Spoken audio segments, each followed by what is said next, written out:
Well, what happens? I sit glued to my phone for over a week waiting for the announcement of Roy Hodgson to step down and Oliver Glasner to be appointed. I'll go out for dinner and it happens both at the same time while I'm out. Which just happens, doesn't it? But both of those things have happened. So anyone who's been fretting about Oliver Glasner taking over at Crystal Palace, whether he will be appointed or not, he has officially been appointed. I'm going to quickly read through the statement that Roy Hodgson and Steve Parish made about him stepping down, because obviously, he has been a huge servant to the club. 6 seasons he's been at Crystal Palace in total, which is over half of the length of time we've been in the Premier League. So, he's been a good servant to the club. Recent season excused, should we say? The rest of the time he's actually done a really good job. So I'm going to read the statement that he's made. It's going to come up on the screen hopefully as well.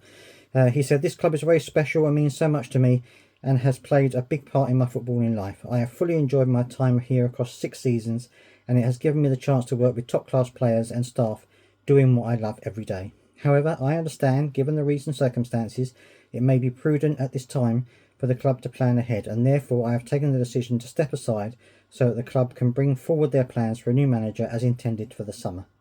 I would like to thank Steve Parish and his American partners for their support, along with my coaching staff and backroom staff who have helped me so much along the way. In particular, a huge thank you to my long-term friend and assistant Ray Lewington, coaches Dean Kiley and Paddy McCarthy, plus the excellent sports science, video analysis and medical departments.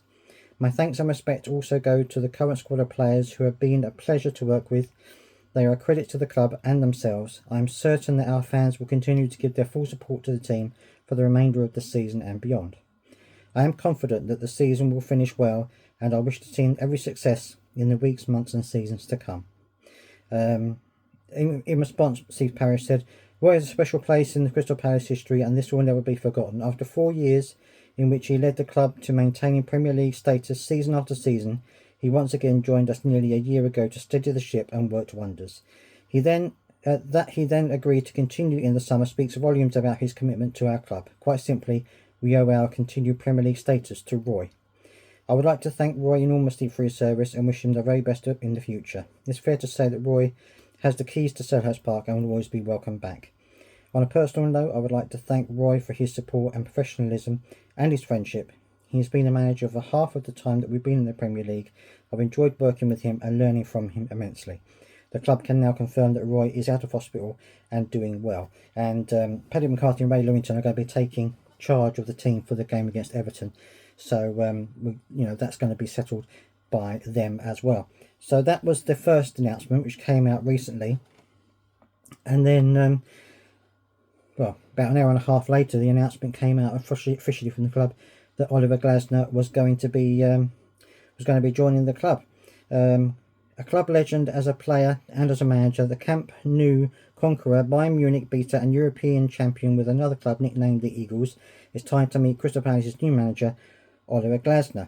So he's now been officially announced, and they've got a thing. If you've got access to the to the Crystal Palace website, there's a bit on here about his role in previous clubs and the way he plays, the style of play that he has, and things like that. So there's a bit on there as well, and there's a little bit on him where he's talking. He says, let's go back down here. Boss Niko Kovic, who faced Glasner as Wolfsburg manager last season, was full of praise for his approach. He's very structured, very well organised, meticulous, observes the opposition very closely and prepares the team very well for them. He doesn't just let Eintracht run their boots off. He adjusts tactics, tries to simulate the opponent during the week in training. Oliver has transferred his ideas of football well to his team because he works methodically and because there is no chopping and changing.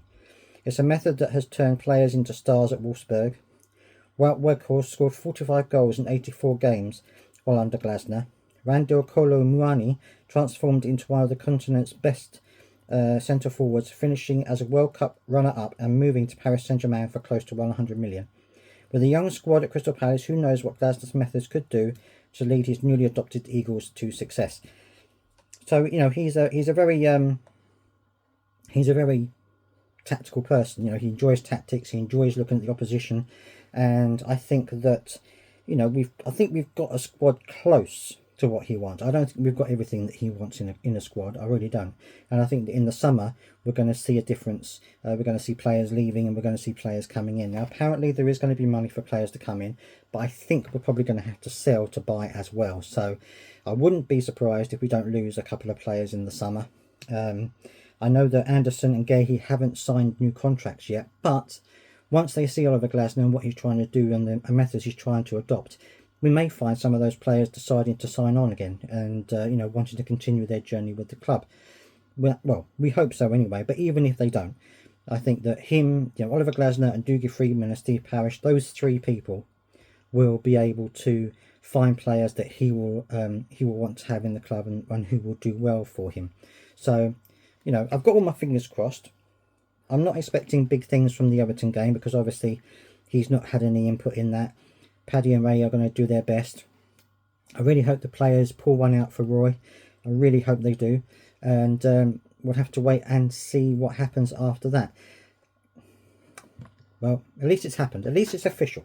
So we can all rest easy in our beds tonight, knowing that it's official. I know we've still got a very scary thing going on with Everton coming up, but hopefully that will allay some of the people's fears around here. And I'm going to be doing a video on the Everton game probably tomorrow, so don't forget to watch out for that and subscribe if you're not already, and I'll see you next time.